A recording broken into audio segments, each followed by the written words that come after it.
¿Cómo están, muchachos? Buenos días con todos. Les saluda el profesor Francisco Mendoza. Hoy día tenemos una nueva clase, ya las últimas clases del ciclo semestral. Así que estamos con esta portada porque el día 23 de agosto, si no me falla la memoria, o el 22, no estoy muy claro, es el 48 aniversario de nuestra querida institución. El 24, me dice acá, me corrige Kevin, de 22, de 23.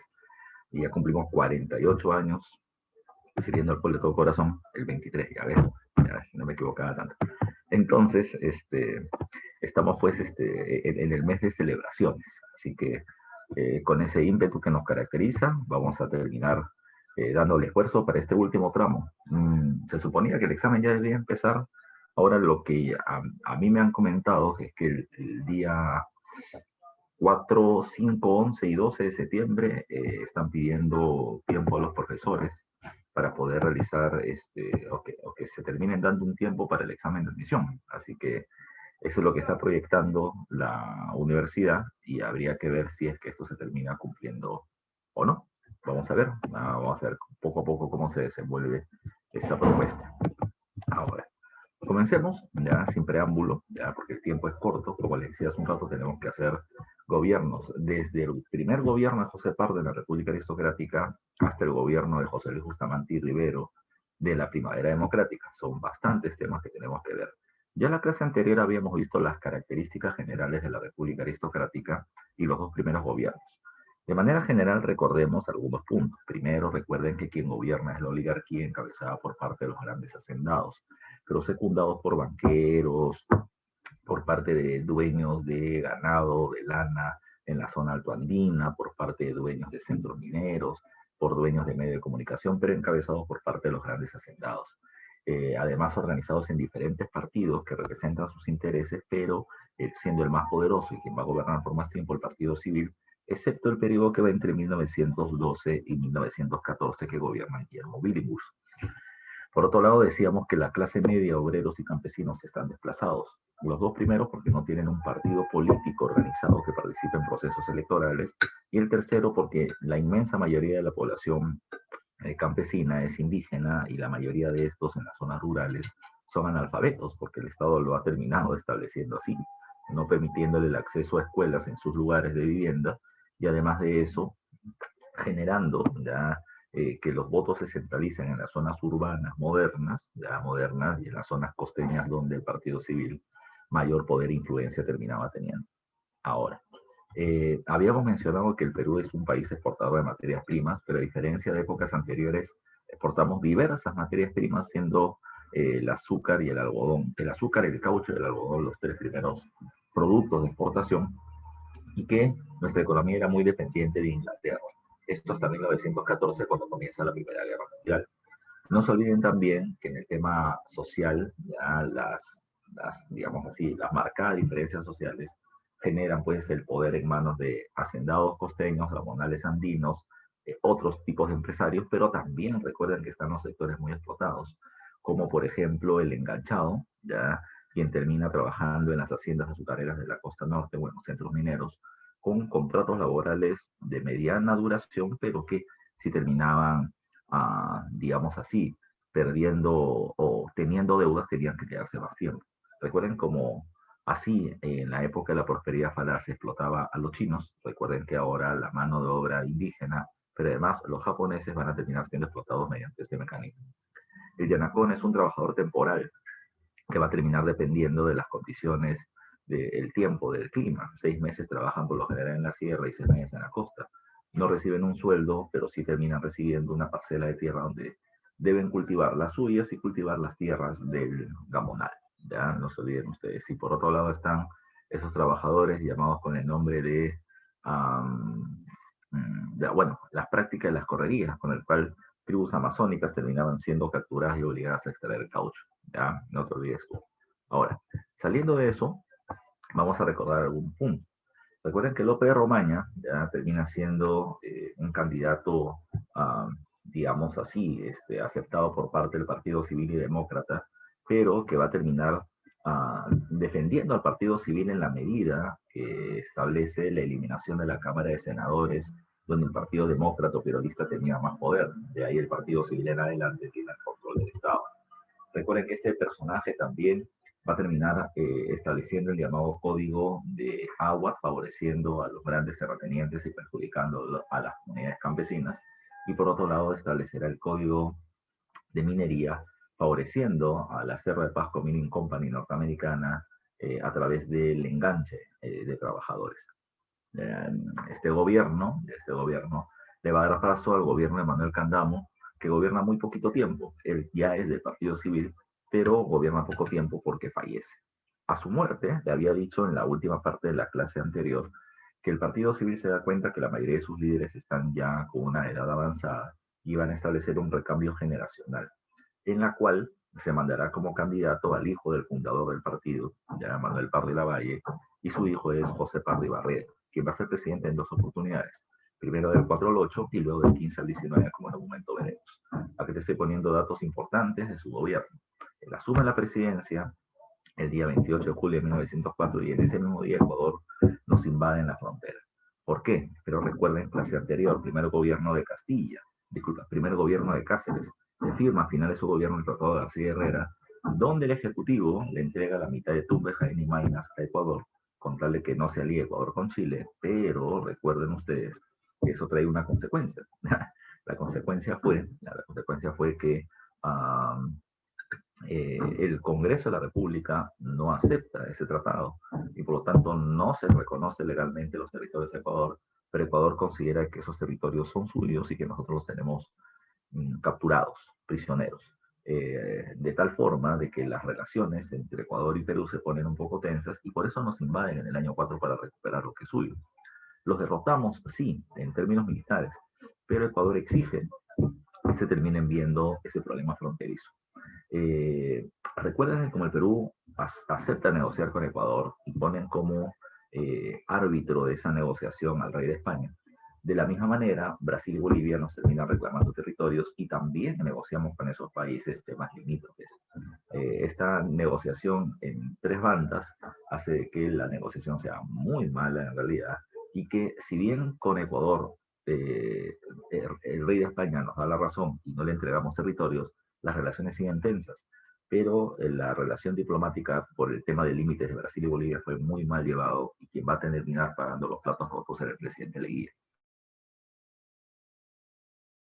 Igual que su padre, terminó siendo el tema de la reforma del sistema educativo. Se establece una nueva ley general de educación y en esta se establece la educación primaria gratuita tanto para varones como para mujeres. Ahora sí se puede terminar financiando la educación primaria en general, porque en el gobierno del Pardo de papá no se hizo, ya solamente hubo educación para los dos primeros años de primaria, pero además de eso hay otras propuestas, ya, por ejemplo, en esta época, como lo estamos viendo en este tercer punto de esta diapositiva, se va a terminar encontrando el nacimiento del primer gremio obrero del país, que es el gremio de trabajadores panaderos llamado Estrella del Perú. Ellos son los primeros en exigir las 8 horas de trabajo como derecho fundamental para los obreros y celebrar el día 1 de mayo como el Día del Proletario Internacional. Ante la organización obrera que iba creciendo, el gobierno de Pardo va a terminar estableciendo que en las escuelas, que en las mañanas se enseñaban a los niños, en la noche se le termina enseñando a los adultos, a los adultos que no habían podido conseguir acceso a la educación. Las escuelas nocturnas terminaban sirviendo precisamente para su alfabetización y para otros conocimientos que le iban a terminar sirviendo para mejorar no solamente su calidad individual y académica, sino terminar recibiendo un mejor salario de su trabajo, ¿ya? También hay que tomar en cuenta que se establece la reglamentación del acceso femenino a la universidad. No es que por primera vez las mujeres accedan a la universidad, sino que ahora ya habían las normas específicas para que puedan culminarla y tener su título, su grado profesional y puedan ejercer su carrera. Eso es un respaldo legal que hace el gobierno a las mujeres. Por otro lado, recuerden que así como nace este gremio de panaderos, se van a terminar multiplicando ya los gremios en Lima y en otras partes del país. Ante este crecimiento del movimiento obrero, ya, que todavía no hace grandes protestas ni nada, pero ya van creciendo, se van organizando, van reclamando derechos y van a comenzar a ser observados, el gobierno designa a Matías Manzanilla, que era abogado, miembro del Congreso por parte del Partido Civil, pero venía teniendo una posición política más digamos, más democrática, no era tan ligado a la oligarquía. Se le propone a Manzanilla que haga un proyecto de ley en el Congreso que termine estableciendo, derechos en favor de los obreros. Este personaje recopila las exigencias de los obreros en diferentes partes del mundo y propone en su proyecto de ley, número 1, las 8 horas de trabajo al día, un día de descanso a la semana, ya 14 sueldos al año, una ley de accidente de trabajo, un seguro social obrero, y para las mujeres embarazadas, un mes antes y 2 meses después del parto que no deban trabajar y que se les pague su sueldo.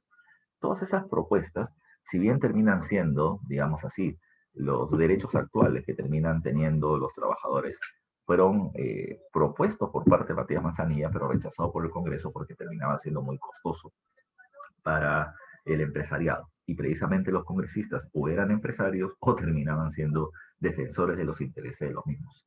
Así que el proyecto fue archivado, no terminó siendo aceptado, pero ya era parte de este movimiento obrero que iba creciendo y que ejercía presión para que el gobierno tome por lo menos la iniciativa de discutir el tema. ¿Ya?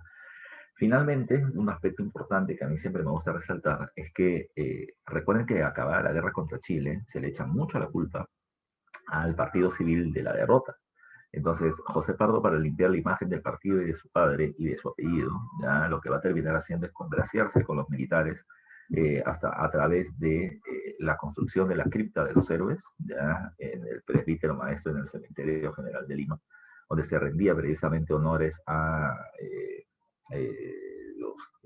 los héroes que murieron durante la guerra contra Chile, y se construyó la Plaza Bolognesi, ya en favor precisamente del ejército, una forma de poder ganarse su apoyo. Cuando acaba el gobierno de Pardo, que terminó, digamos así, culminando sin mayores problemas, entra Augusto B. Leguía, quien también va a gobernar en 2 oportunidades, y este es mucho más conocido porque va a gobernar en el famoso oncenio.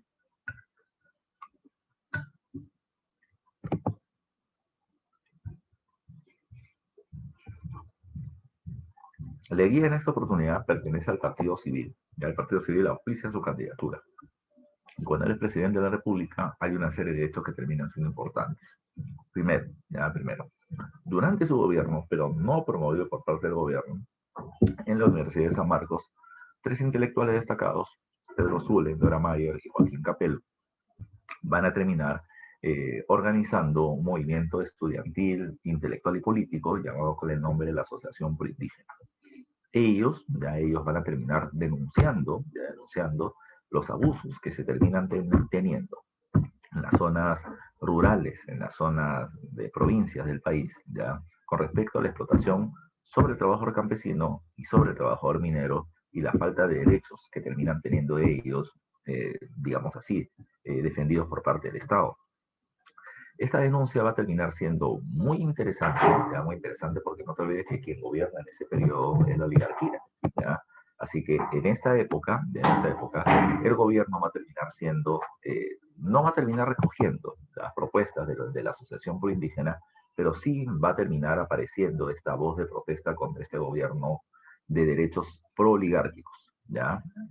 Por otro lado, otro punto a tomar en consideración, es que en esta época se van a terminar firmando 2 tratados limítrofes. Uno con Bolivia, que es el Tratado Polo Bustamante, y el otro con Brasil, que es el Tratado Velarde Río Branco. En ambos se terminan cediendo territorios a estos países, pero insisto, siempre a Leguía se le termina echando la culpa de haber regalado un montón de territorios durante sus gobiernos, pero yo siempre termino saliendo a defenderlo, por lo menos en su primer gobierno.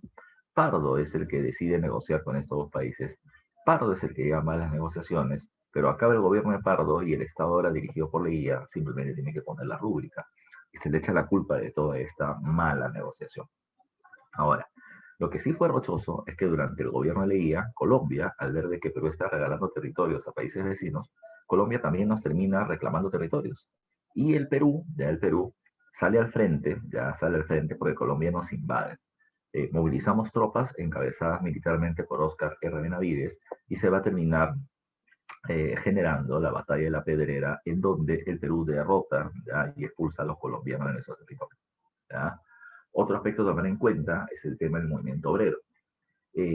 A ver, Un dato importante durante esta época, ya un dato importante durante esta época, es que entre el año 1908 y 1910, te voy adelantando el tema porque tiene que ver con el próximo presidente, llega a la alcaldía de Lima un dirigente que había pertenecido al Partido Demócrata, como fue Guillermo Billinghurst. Billinghurst, si bien había pertenecido al Partido Demócrata, Billinghurst terminaba siendo un personaje de ideología anarquista, de tendencia política favorable hacia los sectores populares, ¿ya? Y eso va a terminar generando, ¿ya? Y eso va a terminar generando una serie de cuestiones especiales. Cuando Billinghurst llega a la alcaldía, establece medidas favorables a los obreros, dos destacables.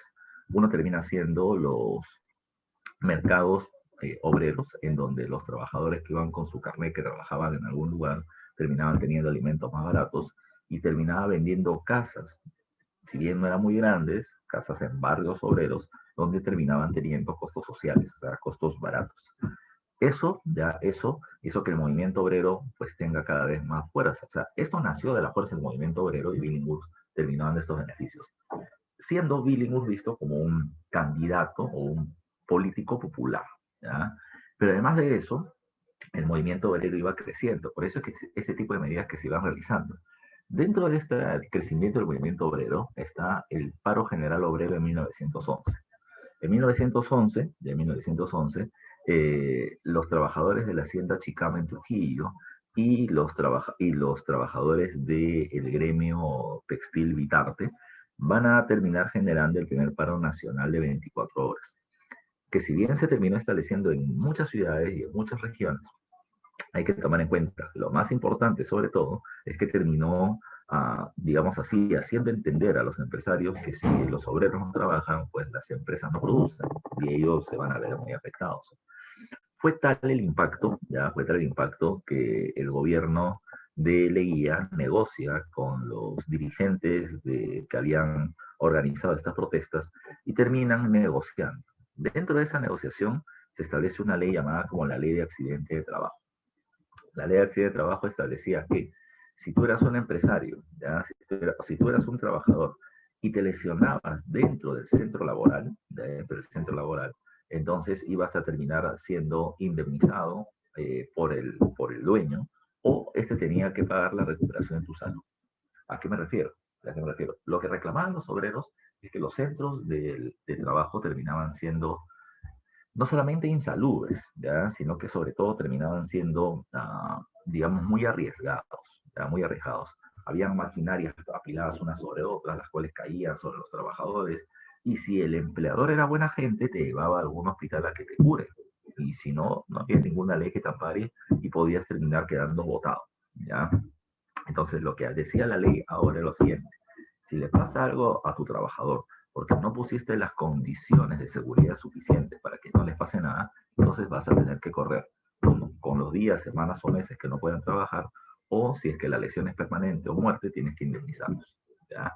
Entonces, desde ese momento, por ejemplo, un trabajador que trabaja con sierras, cortando madera, cortando fierros, pues ahora va a tener guantes especiales para que no pueda terminar perdiendo un dedo, por ejemplo, ¿ya? O aquellos que terminan subiendo a partes muy altas para poder hacer una construcción, etcétera, pues van a terminar teniendo arneses, cosas que hasta ahora se hacen, pero que, por ejemplo, fueron obtenidas durante este periodo. Los obreros estuvieron muy contentos con esta ley de accidente de trabajo, pero hubo un problema. El problema terminó siendo que Leguía terminó planteando que esta ley la había hecho él. ¿Y cuál fue el problema, profe? Si lo hizo su gobierno. Bueno, es que el problema es que hasta ese entonces, el Partido Civil, muy corporativista, había asumido lo siguiente: cada vez que un presidente terminaba tomando una medida eficiente, entonces se decía que esta medida era del partido. Si es que el presidente se equivocaba con una medida, la culpa era del presidente. O sea, la culpa se individualiza y los beneficios se colectivizan para que el Partido Civil pueda continuar en el poder mucho tiempo. Leguía salió a decir de que esta había sido su medida. Los obreros estaban contentos, por el Partido Civil no tanto. Al punto de que cuando el Partido Demócrata intentó dar un golpe de Estado contra Leguía, y este logró resistir en lo que él va a denominar como el Día del Carácter, Leguía renuncia al Partido Civil porque el Partido Civil lo dejó solo, o sea, no terminó apoyándolo. en esta defensa por permanecer en el gobierno. Esa ruptura con el Partido Civil fue importante de manera inmediata y de manera mediata. De manera inmediata, los miembros del Partido Civil, que eran, digamos así, más fieles a Leguía que al partido, se separaron del Partido Civil. ¿Ya? Hubo así como un movimiento leguista. Y ese movimiento leguista va a respaldar la llegada al gobierno de Guillermo Billinghurst como candidato de tendencia obrera popular, ¿ya? Contra el candidato del Partido Civil, ¿ya? Que terminaba siendo ante los Pías, ¿ya? Por citar un dato, ¿ya? Por citar un dato. Ese es el primero a tomar en consideración.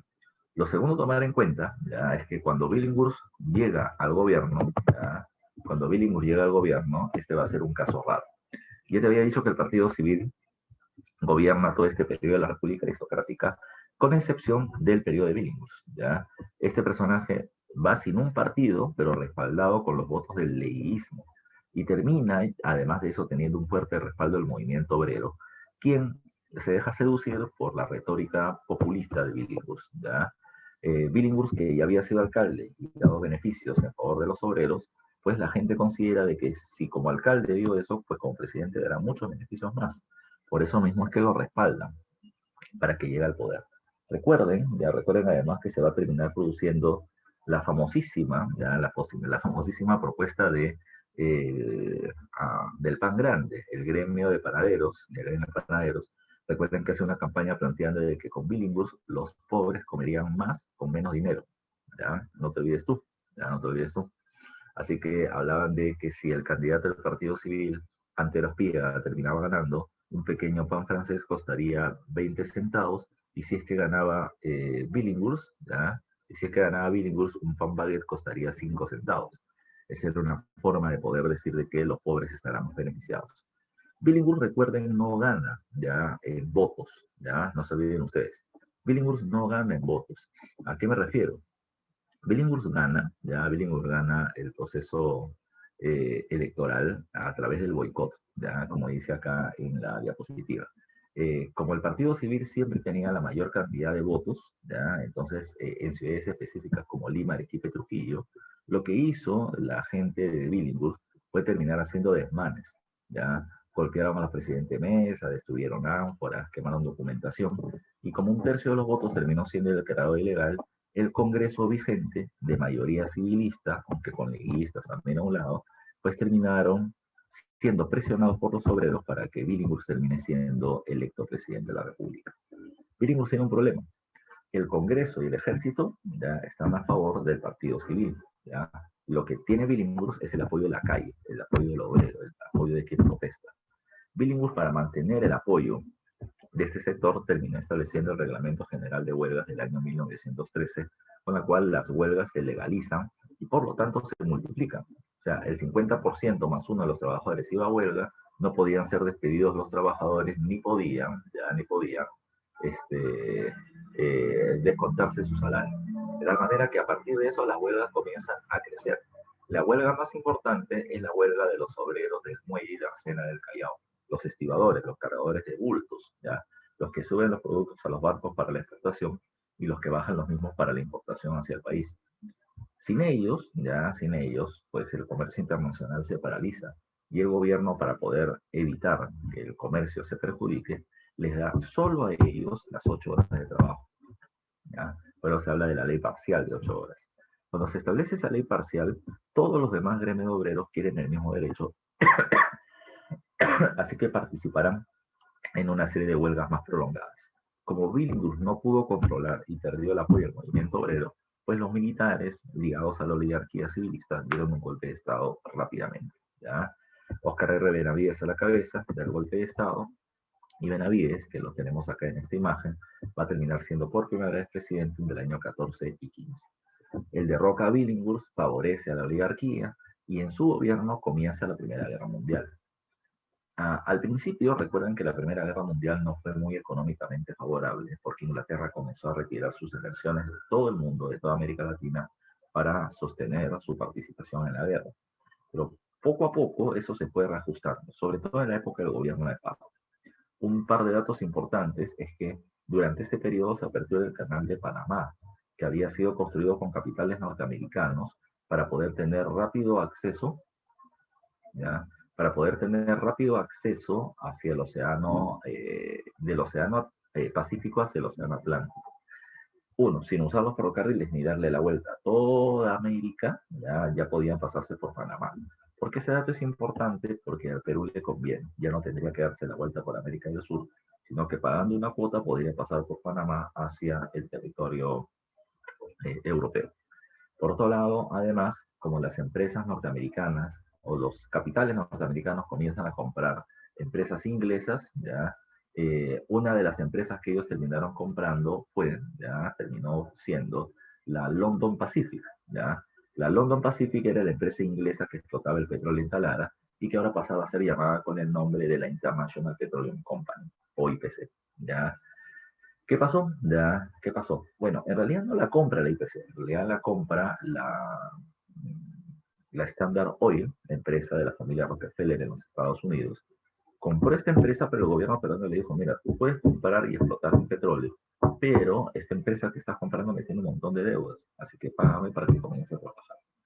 La Standard Oil dijo, no te preocupes, te pagaré lo que sea necesario, pero muy hábilmente, muy vivos, ellos terminaron creando una segunda empresa llamada International Petroleum Company, que entra al Perú, explota el petróleo y el gobierno de Benavides le dice, no, tú tienes que pagarme la deuda. Le dice, no, yo no te debo nada, quien te debe es el estándar. Yo le he comprado el derecho a explotar el petróleo del estándar, así que él te pague la deuda, yo no tengo por qué hacerlo. Así que entre 1915 y 1922 hubieron problemas legales con esta empresa porque no querían reconocer la deuda tributaria de la London Pacific. Benavides, cuando dio el golpe de Estado, además de calmar las protestas obreras porque las ilegalizó, Benavides dijo de que su gobierno era solamente transitorio. ¿Por qué? Porque él quería el retorno del partido civil al gobierno, al cual él beneficiaba. Cuando Benavides llega al poder, cuando Benavides está en el gobierno, convoca elecciones para el año 1915, y en estas elecciones, nuevamente José Pardo Barrera del Partido Civil gana el proceso electoral. ¿Ya? José Pardo, ¿qué ventajas va a tener? Bueno, en su gobierno, entre el año 1915 y 18, está en pleno desarrollo de la Primera Guerra Mundial. Estados Unidos necesita o le vende a los países europeos una serie de recursos. Le vende uniformes, le vende alimentos enlatados, le vende armamento. Pero para que todo esto lo pueda vender necesita ciertas materias primas, necesita alimentos para enlatarlos, necesita algodón y lana para hacer los uniformes y hierro para hacer las armas. Y esos productos van a ser vendidos, entre otros, por parte del Estado peruano. Es decir, Estados Unidos comienza a requerir un incremento de importación de materias primas y en países como el nuestro comienzan a crecer el número de empresas productoras de estos recursos para venderlos hacia los Estados Unidos. Eso terminó siendo fabuloso. Las empresas crecieron, los números de puestos de trabajo también terminaron creciendo y por lo tanto hubo un crecimiento económico importante. Solo hubieron dos partes negativas. O sea, ante lo positivo siempre hay algo negativo. ¿Ya? Cuando alguien pierde algo, cuando alguien gana, algo pierde. ¿Ya? ¿Qué cosa es lo que perdimos? El problema era este. Se vende un montón de materias primas, ingresan un montón de dólares, la moneda nacional se devalúa, con el cual los alimentos se encarecen. ¿Ya? Se encarecen. ¿Ya? Como lo que estamos viendo ahora, pero por efectos diferentes. Y lo segundo es que los empresarios, los grandes hacendados, ¿qué es lo que van a hacer? No te olvides tú, el hacendado azucarero o algodonero de la costa, pues en sus tierras ya no va a producir alimentos. Los que producen azúcar solo van a terminar vendiendo azúcar, porque eso es lo que termina generando más ganancias. ¿Ya? Así que los productos de pan llevar a los alimentos terminaron siendo muy escasos, ¿ya? Muy escasos. Y ese punto termina siendo importante porque al devaluarse la moneda y al ser escasos los alimentos eran muy caros y eso generaba el malestar de los obreros. Pero no podían parar porque estamos en plena época de producción. Cuando acaba la Primera Guerra Mundial, las exportaciones se detienen, vuelven a, digamos, a condiciones normales, muchas empresas cierran, mucha gente se queda sin trabajo, pero los alimentos siguen muy caros. Es así que las protestas de los obreros de manera organizada van a terminar creciendo y para el año 1919 se logran tres derechos importantes. Uno termina siendo las 8 horas de trabajo a nivel nacional como ley, o sea, la Ley General de 8 horas de trabajo. Segundo, se termina estableciendo el descanso dominical obligatorio. Y tercero, que los hacendados tienen la obligación de que el 13% de sus tierras terminen produciendo obligatoriamente productos alimentarios, productos de pan llevar, ¿ya? Para que los precios de los alimentos estén relativamente controlados. Otra cuestión que termina siendo importante también es que se reglamente el trabajo para mujeres y menores de edad.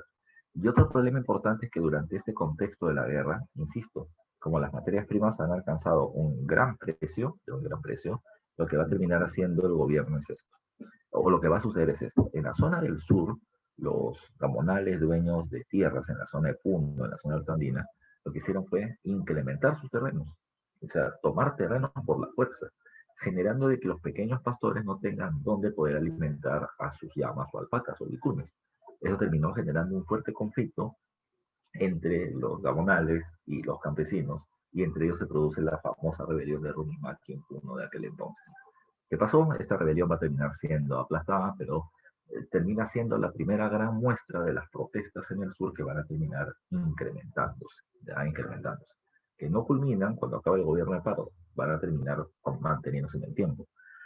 Eh, Cuando acaba la guerra mundial, repito, y la economía se estanca, muchas empresas se cierran, la gente se queda sin trabajo y la gente le echa la culpa al presidente, la gente está aburrida ya del partido civil.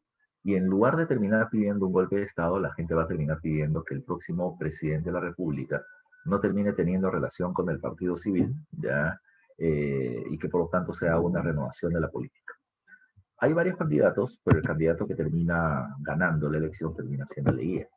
Entonces, ¿por qué Leguía? Bueno, porque otra eh, de las exigencias populares es que sea, si bien que no sea del partido civil, que sí tenga experiencia en el gobierno. Y habían solamente tres personajes que cumplían esos requisitos. Andrés Severino Cáceres, que aún estaba vivo, pero ya estaba bastante avanzado de edad. El otro es Guillermo Billinghurst, pero que la gente le tenía cierto miedo porque en su gobierno hubieron demasiadas protestas sociales. Y el otro era Augusto B. Leguía, que había sido presidente por el Partido Civil, pero que había renunciado al mismo. Y que había que había sido expulsado por Billinghurst del Perú y se había ido a vivir a los Estados Unidos. ¿Ya? No te olvides tú. ¿Ya?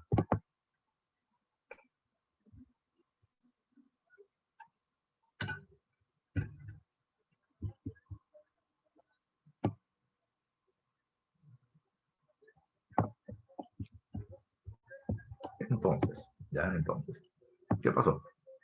Cuando Leguía llega al Perú para la candidatura a las elecciones del año 1930, lo que vamos a terminar teniendo es un candidato con propuestas sumamente populistas, ¿no?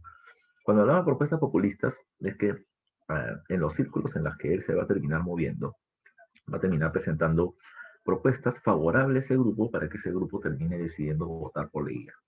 Bueno, en general así son las elecciones, ¿ya? En general así son las elecciones. ¿A qué me refiero? Me refiero, por ejemplo, ya que tú has visto muy bien en este proceso de campaña electoral anterior, las promesas había y por haber.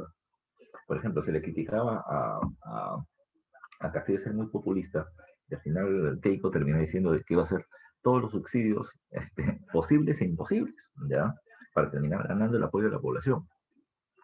Castillo dijo, yo no voy a terminar teniendo ninguna relación con Cerrón, y la tiene como ya le estamos viendo, ¿ya? Tú le tienes que dar a la tribuna lo que la tribuna quiere, ¿ya? Para ponerlo así. Leguía, por ejemplo, terminó planteando que defendería las opciones de trabajo de los obreros. Leguía decía de que se iba a terminar dando la reforma universitaria que tanto reclamaban los estudiantes de la Universidad de San Marcos para desmarcarse del control del partido civil. La clase media le terminaba prometiendo puestos de trabajo y le terminaba prometiendo mayores beneficios, y así comenzó a plantear esto. A los militares planteó la reforma del ejército y comprar mejores armamentos en caso de una nueva guerra contra Chile, y etcétera, etcétera, etcétera. Bueno, Leguía, dentro de todo esto, lo que propone es algo llamado por el nombre de la Patria Nueva.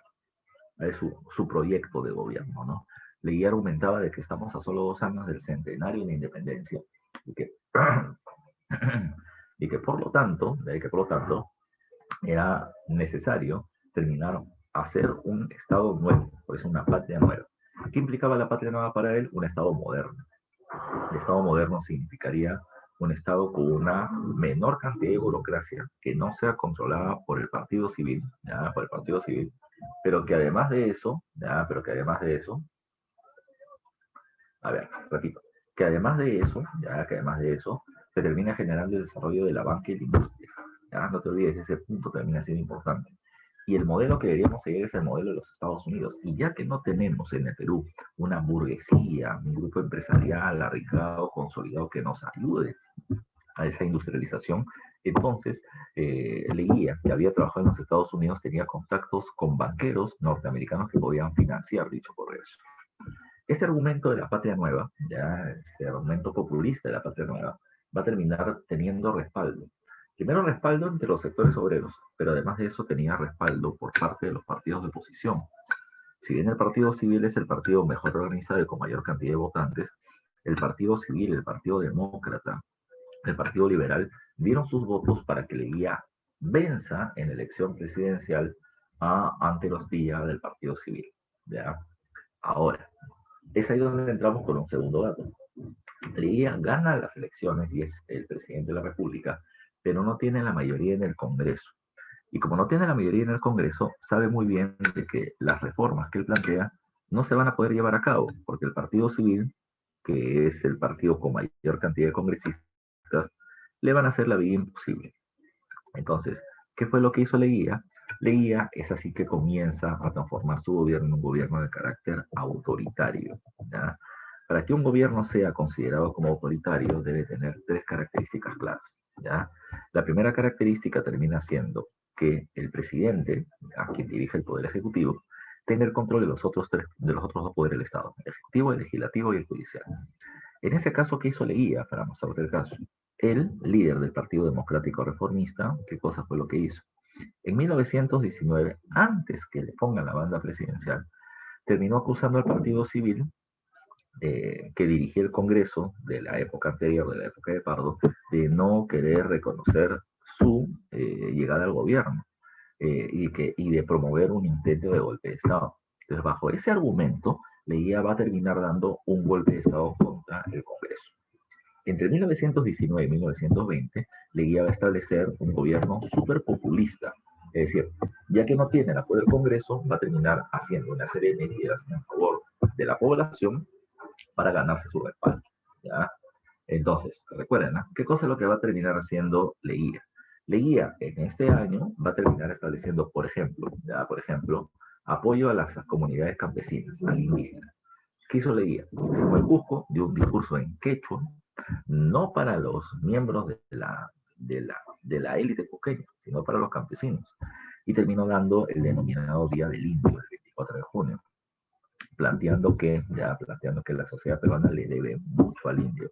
¿Por qué? Porque el indio termina descendiendo de los incas, que termina siendo nuestra identidad, y que el indio agricultor termina siendo quien pone alimento todos los días en la mesa de nuestro hogar. Profesor, pero no está diciendo nada nuevo. Sí, pero es política, ya es política. Nadie nunca había ido donde el indio a hablar en favor del indio.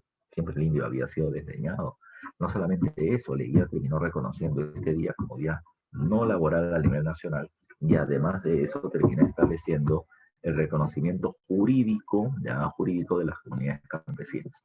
¿Eso qué significaba? De que si ellos eran dueños de tierras, y alguien se la había terminado quitando por la fuerza, ya sea el hacendado costeño, el gamonal andino, o el ganadero de lanas, el gran gamonal dueño de producción de lanas en la zona alto andina, y se le había quitado por la fuerza estas tierras a los indígenas, entonces el gobierno los protegía y las tierras, los títulos de propiedad sobre esas tierras terminaban siendo reconocidos.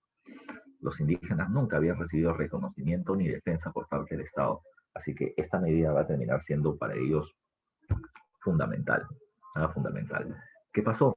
¿Qué pasó? Los indígenas veían a Leguía como un salvador, como un defensor contra el hacendado y el gamonal, lo cual terminó dándole a Leguía un gran respaldo de las masas campesinas que terminan siendo numerosas. Además, se establece la Dirección de Asuntos Indígenas y el Patronato de la Raza Indígena, instituciones del gobierno que van a defender los derechos y los intereses de este sector social. Esto va a ser fundamental. Los indígenas adoran a Leguía. Por otro lado, va a terminar estableciendo con respecto a la clase media otro beneficio. La clase media terminaban siendo pequeños y medianos empresarios y profesionales ya del país que si bien tenían mayores ingresos económicos y una profesión de por medio, no vivían en los lugares donde vivía la clase alta, ya en Barrancos y Chorrillos o Miraflores, sino vivía con los sectores populares. Entonces Leguía lo que va a terminar haciendo con ellos es terminar dándole terrenos en alguna ciudad de Lima para que puedan construir sus viviendas. Terrenos a muy bajo precio, en donde Jesús María, Lince, Magdalena, Pueblo Libre, San Isidro, toda esa zona va a terminar siendo los barrios de la clase media. Pero por otro lado, Leguía les va a terminar prometiendo lo siguiente, no prometiendo, dándoles. ¿Ya? Leguía le va a dar puestos en el gobierno. Esos puestos en el gobierno, ¿cómo? ¿Ya? ¿Cómo? Recuerden que cuando hablamos de la República Aristocrática, no es porque los presidentes sean del Partido Civil, es porque el Estado era controlado por parte de la oligarquía, principalmente el Partido Civil. Es decir, el Partido Civil tenía todos los puestos de gobierno, todos los puestos de gobierno.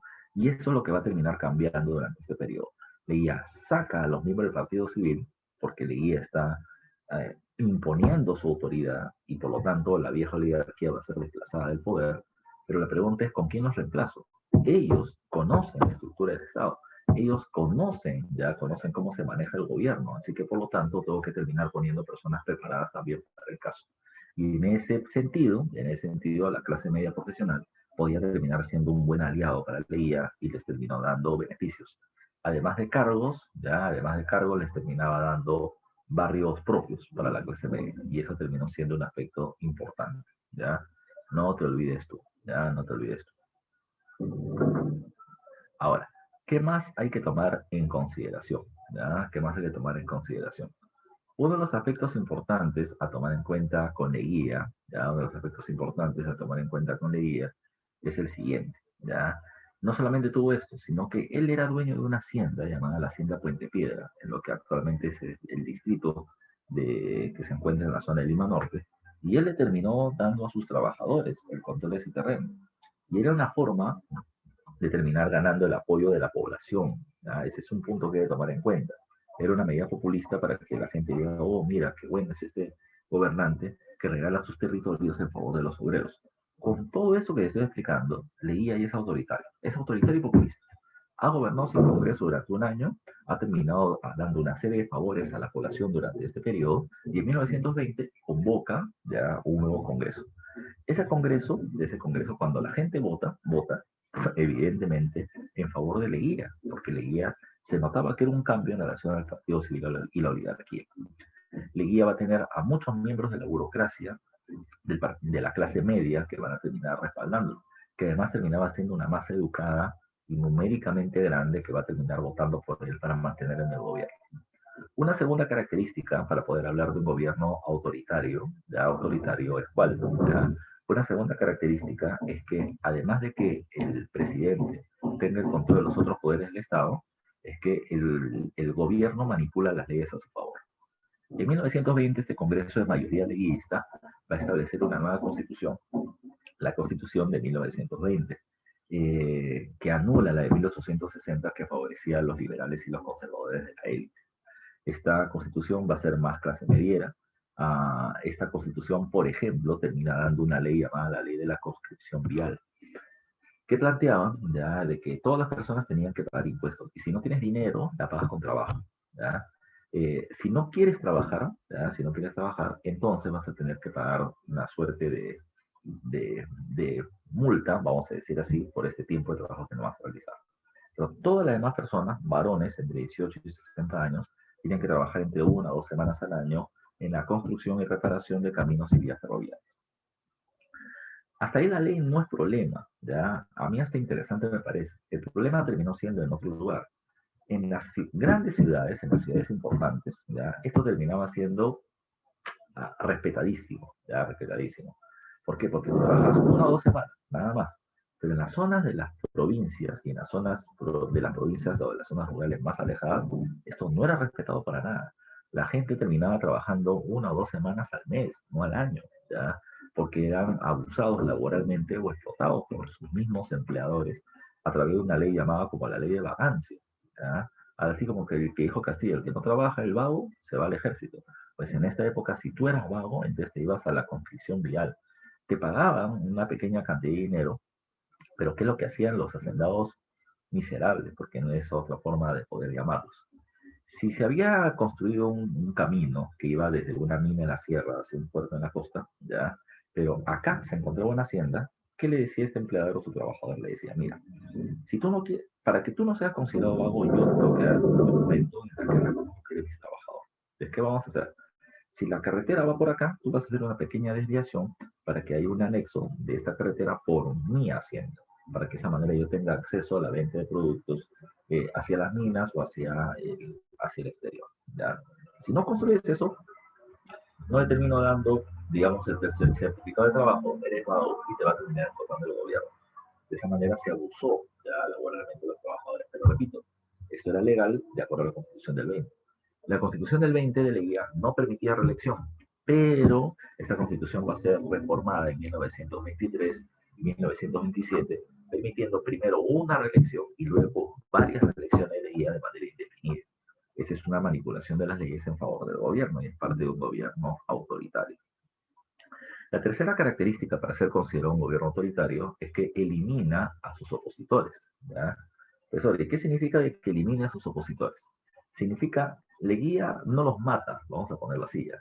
Leguía lo que hace es simplemente callar a la oposición que está en su contra. ¿Ya? Por ejemplo, a Víctor Andrés Belaunde, intelectual del Partido Civil, lo terminan expulsando del país. Lo mismo hace con Ángel Latorre, dirigente estudiantil y un organizador de protestas en conjunto con el movimiento obrero anarquista. Lo votan del país y en México termina fundando el APRA. A José Carlos Mariátegui, ya que era un periodista crítico de tendencia socialista, lo votan del país con una beca de estudios para que se vaya a Europa. Entonces, todos aquellos que terminaban siendo una piedra en el zapato terminaban siendo retirados. ¿Ya? No te olvides tú.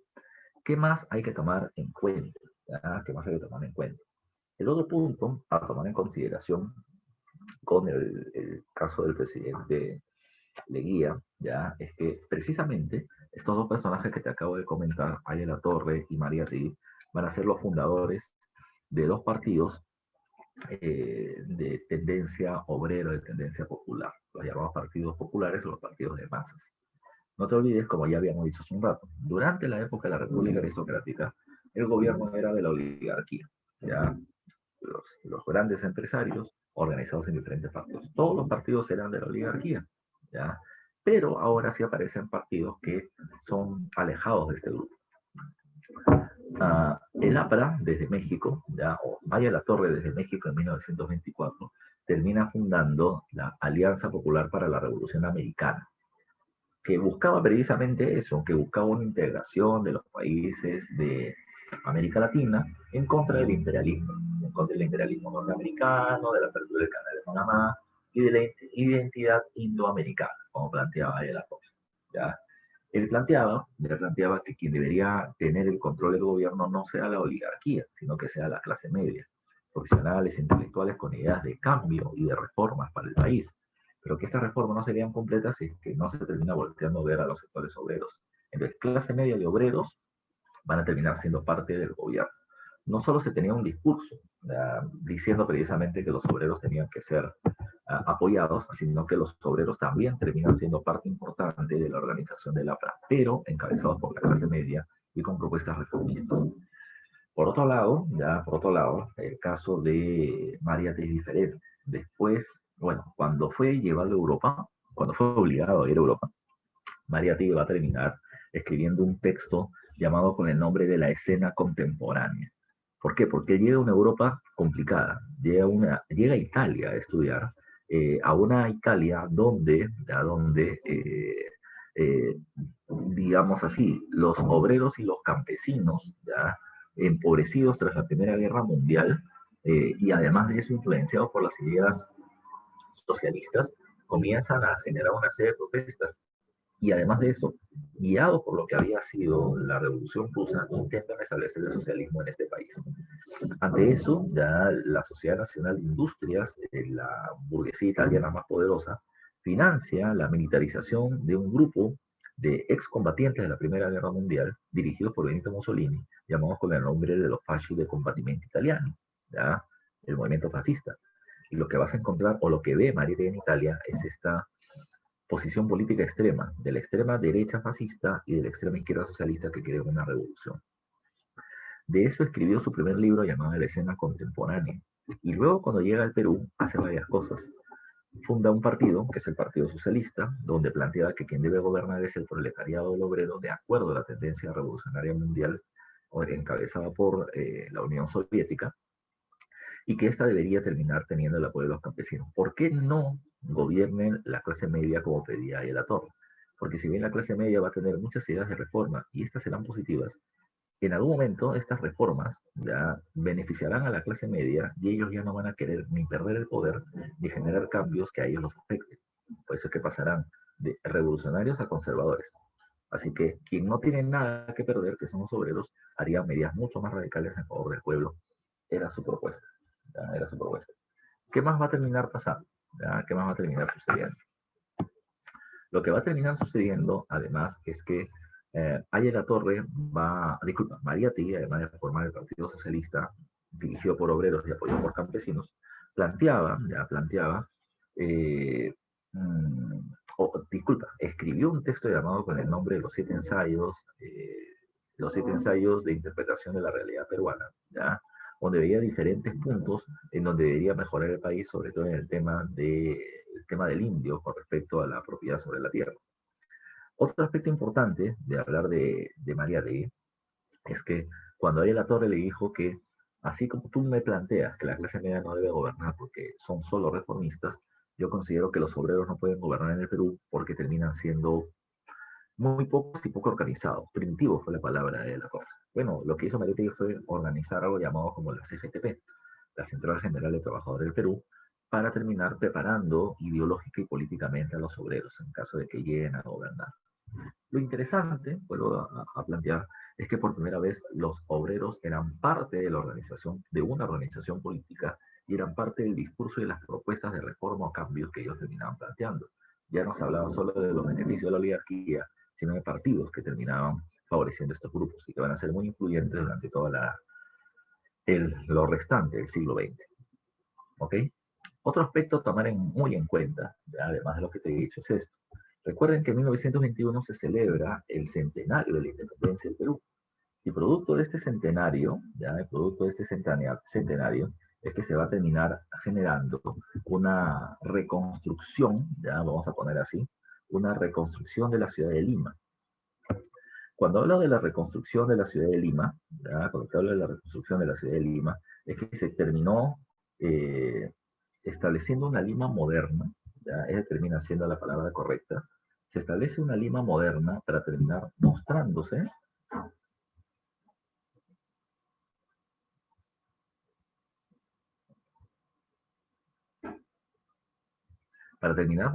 como un país que viene progresando. ¿Ya? Ese terminaba siendo uno de los puntos importantes. Lima se quería mostrar como una ciudad moderna por la centuria, para terminar obteniendo inversiones, ¿ya? Dentro de esta propuesta de la Patria Nueva que Leguía estaba planteando durante este periodo.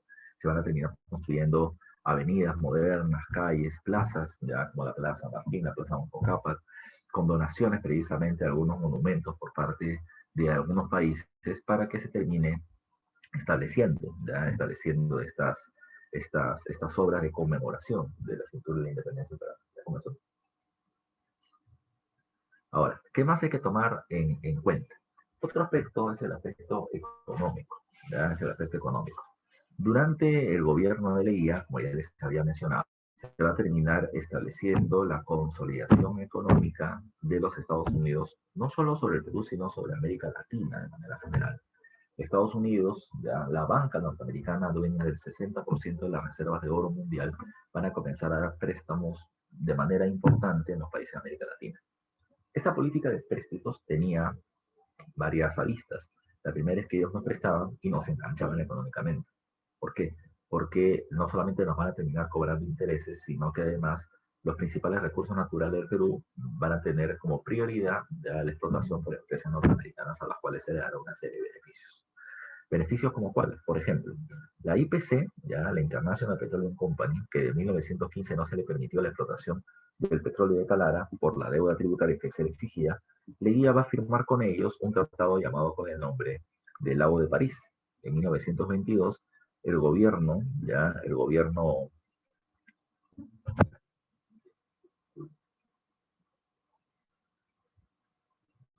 un momentito,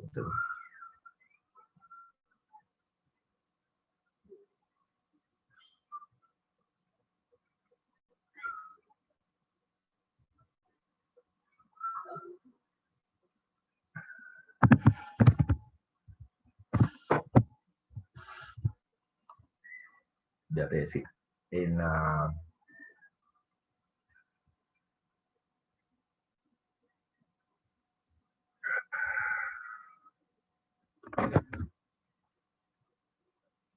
ya, en la se terminó favoreciendo a ellos para que ya no se pague la deuda, ya no se pague la deuda, y se termina estableciendo medidas favorables para que sigan explotando ahora nuestros recursos.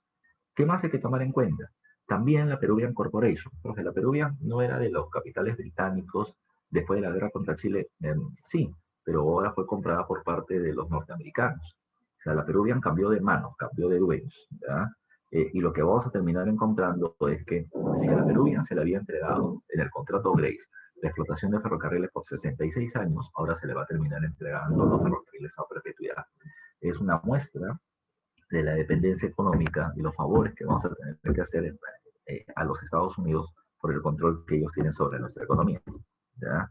Otra cuestión a tomar en consideración es que se termina estableciendo la llamada misión Cumberland.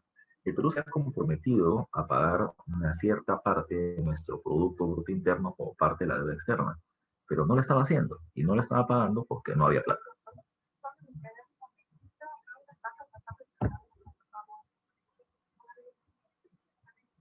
Entonces, como no había dinero, ya el gobierno norteamericano lo que dice, bueno, como no sabes manejar tu economía,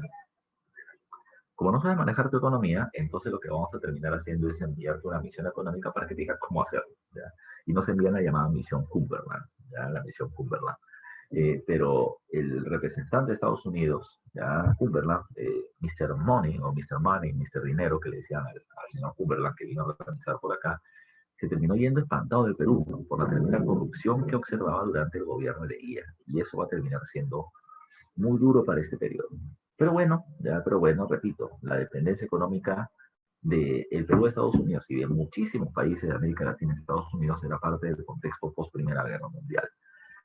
También hay que tomar en cuenta otra cosa. Te decía hace un rato que Leguía desplaza políticamente al Partido Civil del control del Estado, pero también Leguía va a terminar manipulando literalmente al Partido Civil, sometiéndolos para que reconozcan la autoridad de Leguía.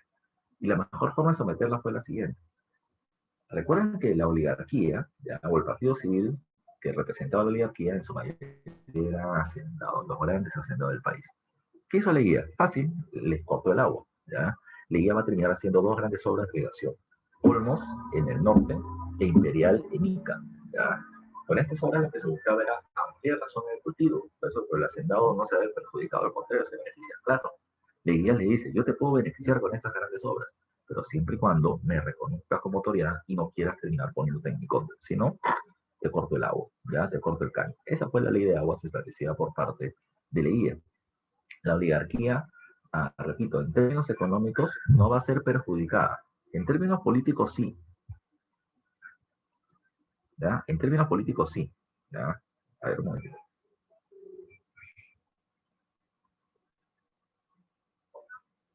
En términos políticos sí, porque lo desplazan del control del Estado, pero en términos económicos ellos van a terminar o van a seguir siendo un grupo de empresarios muy poderosos.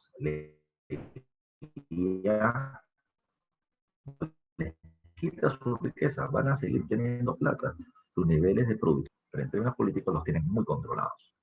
En términos diplomáticos internacionales, hubo un par de casos a tomar en consideración. En 1922 se firma el llamado Tratado Salomón-Lozano con Colombia. Ese tratado se firma por presión de los Estados Unidos. Estados Unidos le había arrebatado o había apoyado a la provincia colombiana de Panamá para su independencia. Para su independencia. Cuando se estableció ello, ¿qué pasó? Colombia rompió su relación diplomática con Estados Unidos, pero años después Estados Unidos quiso volver a ser amigo de Colombia. Colombia le exigió salir al río Amazonas, ¿ya? Pero como Estados Unidos no se la podía dar y nosotros le llevamos plata a Estados Unidos, pues Estados Unidos dijo, Perú, dale salida al Amazonas, al río Amazonas, por tu territorio a Colombia, o sea, dale territorios. Leguía dijo, pero ¿por qué le tengo que dar mis territorios? Yo te lo digo porque me des plata. Entonces, para no hacer muy rochosa la situación, lo que hizo el Perú, lo que hizo Leguía fue una suerte de tierra por tierra. Perú le daba a Colombia el llamado trapecio amazónico con el puerto de Leticia, que le daba salida al río Amazonas, mientras que Colombia nos daba a nosotros el triángulo de Sucumbus. O sea, en proporción, la cantidad de territorios que perdemos es muy poca, ¿ya? Porque dimos 100 y recibimos 93, algo así, ¿ya? Pero lo que pasa es que ellos ya tenían salida al río Amazonas que tanto querían, repito, por presión de los Estados Unidos. La otra terminó siendo el llamado Tratado de Lima, o también llamado como Rada Damio Figueroa Larraín, con Chile, por el tema de Tacna y Arica. Recuerden que ese tema viene arrastrado de 1883 y recién lo resuelve Leguía. Cuando Leguía llega al gobierno, comienza a modernizar, entre comillas, a las Fuerzas Armadas. Compra una gran cantidad de fusiles y cañones para el ejército. Además de eso, termina comprando buques de guerra y submarinos para la marina y termina comprando aviones, que eran la novedad de la Primera Guerra Mundial. Con todo ese armamento, terminamos obligando a Chile a negociar con nosotros para ver el tema de la delimitación fronteriza. De esa manera se termina estableciendo el llamado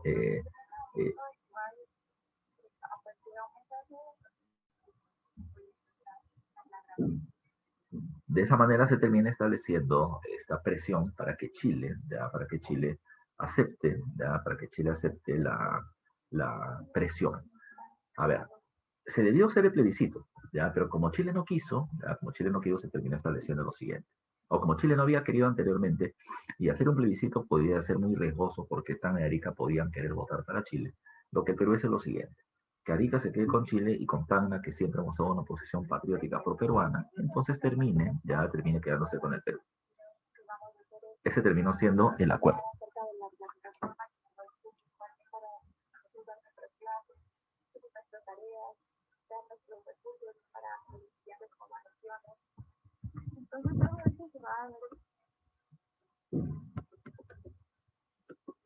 A ver, ¿qué más hay que tomar? ¿Qué más hay que tomar en cuenta? ¿Ya? ¿Qué más hay que tomar en cuenta? Con todo eso ya sabemos qué pasa durante el gobierno, ¿ya? ¿Qué pasa durante el gobierno de Leguía? Lo último que hay que tomar en cuenta es que la misma gran dependencia económica a los Estados Unidos nos va a terminar generando un grave problema. Producto de la caída de la Bolsa de Valores de Nueva York, ya entre el 24 y el 29 de octubre, ya los días negros ya de los Estados Unidos, recuerden que Estados Unidos tuvo como primera respuesta algo llamado con el nombre de, o una medida establecida, que fue para recuperar la economía de mi país, hay que alimentarla permanentemente con nuestro dinero, ¿ya? ¿A qué refería esto a los Estados Unidos? Que como su economía estaba en ruina, Estados Unidos no podía perder plata llevándola al exterior. Entonces toda tenía que quedarse dentro del territorio nacional. De esa manera, ¿qué pasaba? De esa manera, ¿qué pasaba? Lo que terminaba planteando Estados Unidos era que bajo esta propuesta ya terminaba reduciendo tremendamente su importación de recursos. Así que un país exportador de materias primas como el nuestro se va a terminar viendo muy perjudicado. La segunda cuestión es que Estados Unidos ya no iba a dar préstamos y un país que había vivido los préstamos de los Estados Unidos con el Perú se verá perjudicado. Lo tercero es que como esto no fue dando resultados, van a comenzar a, van a comenzar a recibir inversiones, disculpa, las inversiones que habían puesto sobre América Latina van a comenzar a ser retiradas para intentar seguir alimentando la economía de su país, pero no dio los resultados que ellos hubiesen esperado. Y todo va a terminar siendo un tremendo caos durante este periodo. Tremendo, tremendo, tremendo. Como Estados Unidos retrajo ya sus capitales, ya repito, muy pocas importaciones, cero préstamos y mucho retiro de sus inversiones en otras partes del mundo, lo que va a terminar sucediendo es que el Perú y muchos países de América Latina van a comenzar a entrar en una dura crisis. Se va a terminar generando el cierre de un montón de empresas y pérdida de puestos de trabajo, se va a terminar incrementando muchísimo el precio del dólar y se va a terminar haciendo tremendamente costoso el precio de los alimentos. Entonces, la gente no tenía trabajo, ¿ya? Los que tenían trabajo y los que no tenían veían cómo los alimentos estaban encareciendo. Esa crisis económica se convierte en una crisis social. ¿Por qué? Porque la gente comienza a salir a protestar a las calles contra el ineficiente gobierno de Leguía y eso termina convirtiéndose en un problema ¿ya? Un problema político que va a terminar generando, insisto, un tremendo caos para esta época, ¿ya? No te olvides tú, ¿ya? No te olvides tú. Ante esto, repito, la gente le echaba la culpa a Leguía por la derrota por la crisis que se viene teniendo.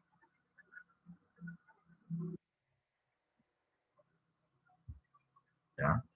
Recuerden, ¿ah? ¿Ya? Recuerden, todos van a terminar teniendo, ¿ya? Todos van a terminar teniendo este inconveniente.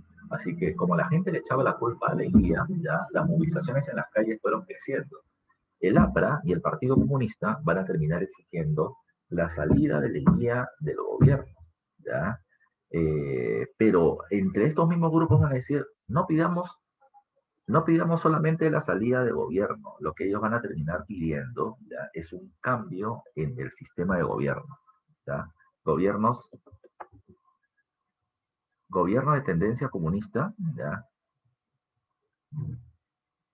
Gobiernos de tendencia comunista van a terminar siendo exigidos, pero recuerden que como Leguía había tenido del cuello controlado, ¿ya? Controlado a la partido civil o a la oligarquía, pues ellos ahora van a terminar planteando otras cosas, ¿ya? No te olvides. Aprovechando la debilidad de Leguía y las tremendas movilizaciones sociales, lo que se va a terminar planteando, ¿ya? Lo que se va a terminar planteando es que, vamos a ponerlo así, ya vamos a ponerlo así, era que en lugar de que se permitan las movilizaciones sociales demasiado poder, era el momento de que la oligarquía retome el control del gobierno a través de un golpe de Estado militar. Es de esta manera ya que le vamos a terminar dando paso al llamado tercer militarismo. El tercer militarismo, ya, el tercer militarismo se caracteriza por qué. Ya, el tercer militarismo se va a terminar caracterizando porque los gobiernos de la época van a ser gobiernos de carácter autoritarios. Repito, ya hemos definido que es un gobierno autoritario.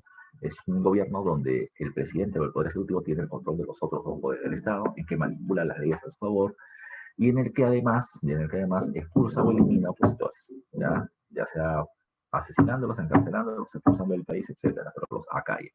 La característica es que este ya no es un gobierno autoritario civil como el de Leguía, sino que son gobiernos militares, que va a estar a manos de Sánchez Cerro y de Óscar R. Benavides. Lo segundo es que eh, entre 1900, bueno, producto del crack del 29, el fascismo se va a terminar convirtiendo en una propuesta alternativa para poder contener las movilizaciones sociales, sobre todo de tendencias socialistas. Por eso mismo es que el fascismo terminaba siendo, repito, una propuesta política ya que va a terminar teniendo respaldo. Respaldo no solamente de los grupos de poder locales para contener a movimientos obreros o movimientos populares, como en el caso peruano eran el APRA y el Partido Comunista, sino que además eran respaldados por los Estados Unidos, quien tenía mucho temor de que el comunismo se expanda a nivel internacional y por eso se va a terminar respaldando los movimientos estos radicales, ya pro derecha, de tendencia fascista, como las que se va a tener en el Perú de aquel momento. Recuerden, si bien en la época Leguía hubo cierta tolerancia, y por eso aparecieron movimientos como el APRA, el Partido Comunista del Perú, pues ahora la oligarquía que llegó al poder ve estos movimientos como una amenaza y los reprime. ¿Ya? Repito, estos gobiernos militares van a hacer una fuerte persecución y represión hacia los movimientos populares y organizaciones políticas populares de la época. ¿Ya? ¿Quién más o qué más hay que tomar en cuenta durante este periodo? ¿Ya? ¿Qué más debe tomar en cuenta durante este periodo? Otro aspecto importante durante la época, ¿ya? Otro aspecto importantísimo durante la época es que, a ver, ¿qué podemos tomar en cuenta? Me dice acá, hay una fuerte depresión.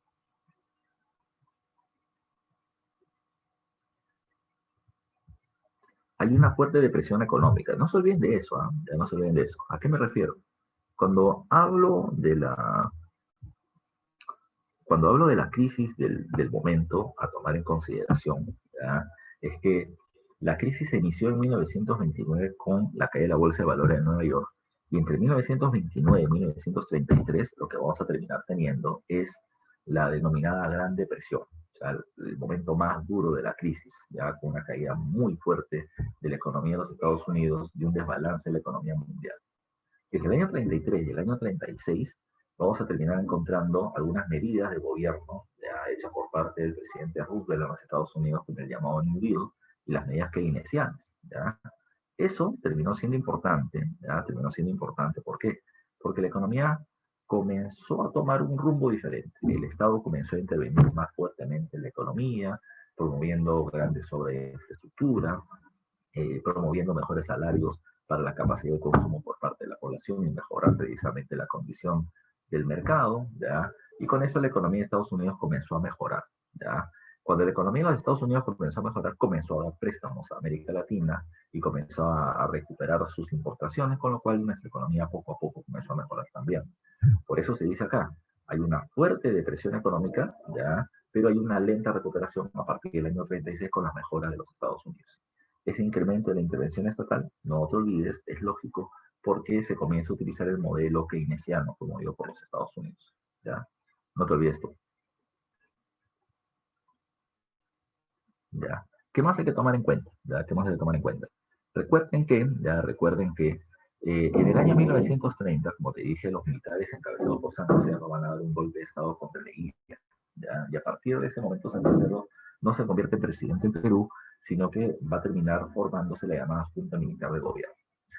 Esta junta militar inicialmente liderada por Sánchez Cerro, ¿qué es lo que hará? ¿Ya?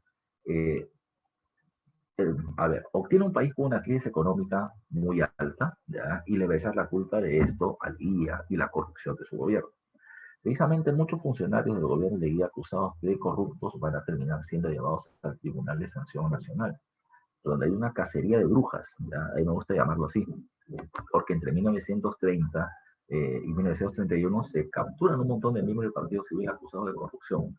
Eso, ¿había o no había corrupción? Sí, había mucha corrupción, pero la forma en la que se terminó estableciendo la persecución fue muy débil, ¿ya? Ese es otro punto. O sea, las acusaciones legales no terminaban teniendo un gran sustento y por lo tanto muchos de los presos terminaron siendo rápidamente liberados. Pero no importa, ya se había hecho todo el escándalo y el leguismo había sido debilitado.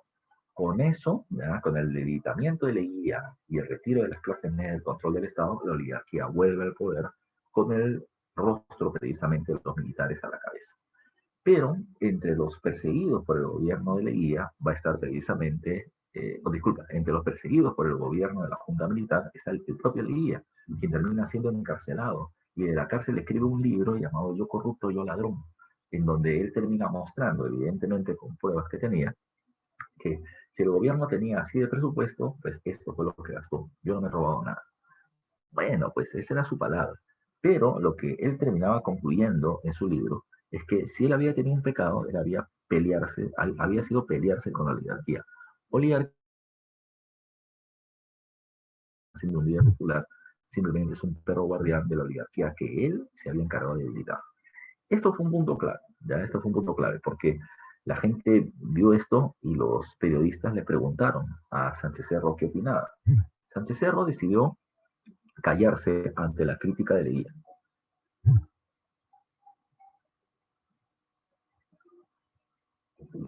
Repito, ya ante esto, eh, lo que va a terminar pasando es que cuando él se cayó, lo que él quería decirles, yo no tengo por qué responderle un corrupto, pero su silencio fue interpretado por mucha gente como el que cayó otorga, o sea, sí lo están poniendo como un perro guardián de la oligarquía. Y esto va a terminar siendo problemático. La crisis económica, ya más las protestas sociales, más la denuncia leía, hicieron que la imagen de Sánchez Cerro se debilite y que se termine dando, ya termine siendo retirado del gobierno. Él mismo se retira del poder. ¿Ya? Cuando él se retira de la Junta Militar, esta va a ser asumida por diferentes personas, hasta que la estabilidad de la Junta Militar logra con David Samanes Ocampo. Él hace dos cosas importantes. Crea el Jurado Nacional de Elecciones como una institución autónoma que organice el proceso electoral. Y segundo, se convocan elecciones en 1931. Las elecciones presidenciales de 1931 ¿ya? Van a terminar teniendo dos candidatos de fuerza. Sánchez Cerro, ¿ya? Del nuevo partido de tendencia fascista llamado Unión Revolucionaria, y Víctor Raúl de la Torre, que dirigía el llamado Partido Aprista Peruano, ¿ya? Quien desde México había llegado, ¿ya? Y había terminado uh, participando ya ahora en este proceso electoral. ¿Qué pasó? ¿Ya? ¿Qué pasó? En las elecciones, Sánchez Cerro termina ganando. Y de la Torre, Gualapra termina denunciando que esto había sido fraude. ¿Ya? Fraude. Al final terminaron aceptando haber perdido las elecciones, pero decían que de la Torre era el presidente moral del Perú y que Sánchez Cerro terminaba siendo prácticamente un inmoral que había terminado manipulando el proceso electoral a su favor. ¿Ya? Sánchez Cerro, yo siempre lo menciono, gana, digamos así, de buena manera. Uno, porque había terminado desterrando al dictador de Leguía. Segundo, porque además era un militar y ante el caos que se venía viviendo, la gente considera que los militares son los que pueden poner el orden. Y lo tercero, es porque él terminaba siendo mestizo. ¿Ya? Mestizo medio sambo, medio chino. ¿Ya? Era un cruce racial interesante. Pero esto es importante porque él termina diciendo, yo termino teniendo el color del pueblo, ¿ya? No hay en la Torre, quien dice tener un partido popular, pero que en realidad termina siendo blanco como todos los que siempre nos han gobernado. Los apristas, repito, desde el primer día que pierden, fueron muy malos perdedores, eso suena que ¿ya? Y comenzaron a hacer desmanes en las calles. Pues es que Sánchez Cerro va a terminar estableciendo la llamada ley de emergencia, donde limita las libertades individuales. Por ejemplo, se cierran los derechos de San Marcos. Por ejemplo, se va a terminar eliminando el derecho a reuniones. ¿Ya? Eso incluía, o el objetivo era que los partidos políticos no organicen protestas ya conspirativas contra el gobierno. Pero además, el diario La Tribuna de la termina siendo cerrado para que no haya voces en contra del gobierno central. Todo eso fue parte de las características fascistas de acallar a la oposición. Uno de los casos más emblemáticos termina siendo el levantamiento de los apristas en Trujillo, ya contra la dictadura de Sánchez Cerro. Esta protesta terminó dirigiéndose hacia el cuartel O'Donovan en la ciudad de Trujillo. Y lo que no esperaban la gente que venía protestando era lo siguiente. Ellos tomaron el cuartel como una forma de presionar al gobierno y sabían que iba a haber una represión policial, se supone, iba a haber un enfrentamiento, iban a haber encarcelados y ellos los iban a tomar positivamente como que fueron perseguidos por el gobierno.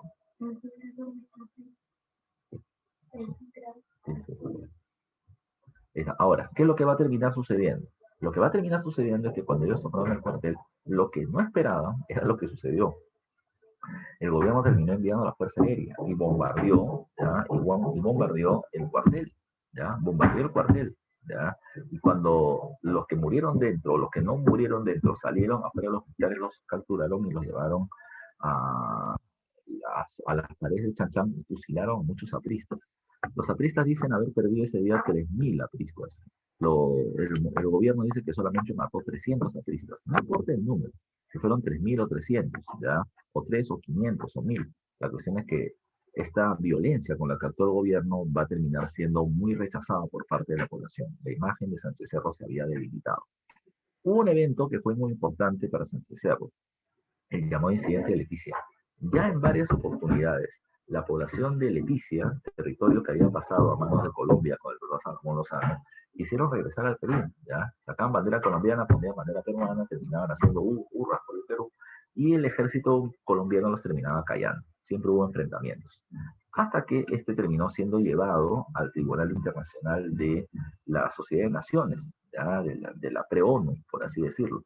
Lo otro que hay que tomar muy en cuenta es que, como se produce esto, y repito, la imagen del gobierno estaba muy golpeada producto de del asesinato de los apristas, lo que hizo Sánchez Cerro fue movilizar al ejército para una posible guerra contra Colombia. ¿Ya? Eso terminó exacerbando el nacionalismo de la población y por lo tanto terminó generando digamos, una distracción para que la gente se olvide de lo que en Trujillo había sucedido. En este intento de movilización de tropas, Sánchez Cerro termina siendo asesinado, ¿ya? Y se acusa a una prista, Abelardo Mendoza Leiva, de haber producido el hecho. Así que la cosa se puso muy picante durante ese periodo. Dos eventos más que hay que tomar en cuenta. Durante el gobierno de Sánchez Cerro va a terminar llegando una misión económica internacional, la llamada misión Kemmerer.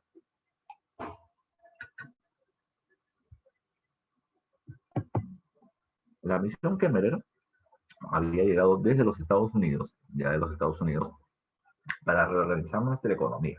¿Ya? No era nueva, ella había pasado ya por Colombia, Venezuela, Chile, Bolivia, Ecuador y llega finalmente al Perú en el año 31. En realidad, ellos venían con ideas muy liberales de la economía, pero van a terminar estableciendo algunos cambios importantes. Ellos proponían 10 puntos de cambios en la economía nacional para poder modernizarla, pero en el Perú solamente se terminaron tomando 2 o 3. La más importante, la llamada ley de bancos. La ley de bancos establecía algunos puntos, por ejemplo, el llamado sistema del encaje legal. ¿Qué significaba eso? Los bancos privados, ya los bancos privados, tenían eh, la obligación de que el 10% de los capitales obtenidos de los ahorros por parte de la población no pudieran ser gastados por ellos. 10%, ya 10%, no podían ser gastados por ellos. Este 10% no se quedaba en los bancos, sino pasaba a un banco dirigido por el Estado, el Banco Central de Reserva. ¿Y qué es lo que hacía el BCR con ese dinero? El BCR lo que hacía con ese dinero era comprar y vender dólares para mantener la economía estable y guardarlos como una suerte de seguro por si la banca privada volvía a quebrar, como había sucedido tras el plan del 29, y terminar dándole un porcentaje de dinero a la población para intentar reactivar la economía con rapidez. Además, ya que los capitales privados se habían visto muy debilitados producto del crack y la gran depresión a nivel internacional, el Estado debía fomentar el desarrollo de la economía. ¿Cómo? A través de la creación del Banco Agrícola, con la que no se le financiaba a Juanito el campesino su producción, sino a los grandes hacendados y monales de la costa y la sierra. Por otro lado, se crea el Banco Industrial bajo la misma lógica. ¿Ya? No te olvides. Además, se produce la Constitución del año 1933, en donde destacan 2 o 3 puntos principales. Uno, termina siendo la ley de partidos internacionales, en donde delata el Partido Comunista por no ser nacidos en el país, entonces terminaban siendo declarados ilegales y sacados de la competencia política. Además de eso, se le daba a las mujeres el derecho al voto, pero solo de carácter municipal, aunque esto nunca se terminó cumpliendo porque los alcaldes eran elegidos a dedo hasta el primer gobierno de Fernando Belaúnde. Por otro lado, cuando Sánchez Cerro fallece, el Congreso decide darle a Óscar Herrera Benavides el control del gobierno para que culmine el periodo presidencial de Sánchez Cerro hasta el año 36, aunque luego se lo extendieron hasta el año 1939. Cuando Benavides llega al gobierno, establece algo llamado por el nombre del Gobierno de Orden, Paz y Concordia, en donde se anula la guerra contra Colombia, se termina dando la ley de amnistía general, ya en donde a los apristas y los comunistas que estaban encerrados van a ser liberados, pero también se tenía que olvidar el asesinato de los apristas en Trujillo por parte del ejército. Una suerte de reconciliación nacional, ¿ya? Pero eso fue solamente momentáneo, pero porque, como dice acá, luego el gobierno de Benavides va a terminar retomando las persecuciones contra la oposición. Otra cuestión a tomar en cuenta es que se establece el Código Civil de 1936. En el Código Civil del año 36, uno de los puntos más especiales termina siendo la ley del matrimonio. Esa ley del matrimonio ya se había establecido durante la Constitución del 33, pero ahora el matrimonio se mencionaba tenía ciertas características. Para que tú tengas acceso a algunos beneficios por parte del Estado, como por ejemplo el derecho al voto, ¿ya? El derecho al voto, entonces, disculpa, el derecho el acceso a la salud para el trabajador y tu familia, ¿ya? Entonces, para que tu familia, esposa e hijos terminen estando beneficiados por el sistema de salud, tú tenías que estar casado. Desde la Constitución del 33 hasta el Código Civil del año 36, ¿ya? La gente se resistía a no casarse o a casarse a través del Estado y no a través de la iglesia. Así que el gobierno, digamos así, los presionó, los persuadió de terminar aceptando participar en el matrimonio civil a través de plantearles de que con eso podían darle gratuidad en el acceso de salud a su familia. ¿Ya? Eso terminó siendo importante. Además, se van a crear ministerios, ¿ya? El Ministerio de Educación, ya por un lado, y el Ministerio de Salud Pública, Trabajo y Asistencia Social por otro. El Seguro Social Obrero termina siendo la medida más fascista que termina teniendo el gobierno de Óscar R. Benavides.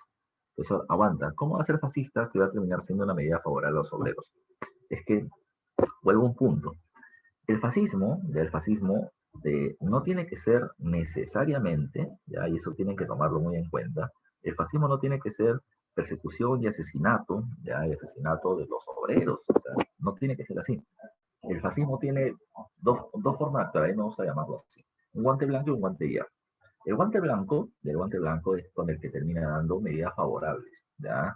Para que el obrero, los sectores populares obtengan beneficios y se pongan del lado del gobierno, ¿ya? Ahora, si tú no quieres aceptar el guante blanco y ponerte por las buenas del lado del gobierno, viene el guante de hierro y te aplasta. El guante blanco fue el seguro social obrero obligatorio. Los empleadores tienen que pagar un seguro por los trabajadores que tengan y con esto cubren sus, digamos, los problemas de salud que ellos puedan tener ellos y su familia dentro o fuera del centro laboral. Los obreros están contentos, pero hay muchos obreros que denuncian que esto en realidad solamente es una manipulación. Así que el gobierno de Benavides, ¿qué es lo que hizo? Terminó trayendo una misión policial italiana, fascista de la época, para terminar creando el grupo antimotines, ¿ya? El grupo antimotines, ¿ya? En el Perú. O sea que si los obreros, si la APRA, si los campesinos salían a hacer una protesta, iban a ser duramente reprimidos y hasta asesinados en las calles. Luego terminó siendo parte del gobierno muy radical de Benavides durante aquel periodo. Otro punto a tomar en consideración es que ya desde que la economía de los Estados Unidos comenzó a mejorar en el año 36, ellos comenzaron nuevamente a dar préstamos, pero préstamos dirigidos. O sea, Estados Unidos dijo, yo te presto plata, pero no para lo que tú quieres, sino para lo que yo quiero. Y lo que yo quiero es la construcción de la carretera panamericana y la carretera central. La panamericana para unir todos los mercados de América Latina, desde Alaska hasta Chile, ¿ya? Y la carretera central para entrar a los centros mineros de la Sierra Central del Perú. Tomen en cuenta, ¿ya? Tomen en cuenta, y este punto termina siendo sumamente importante, que se crea durante este periodo, ¿ya? Estas construcciones, porque así se terminaba generando.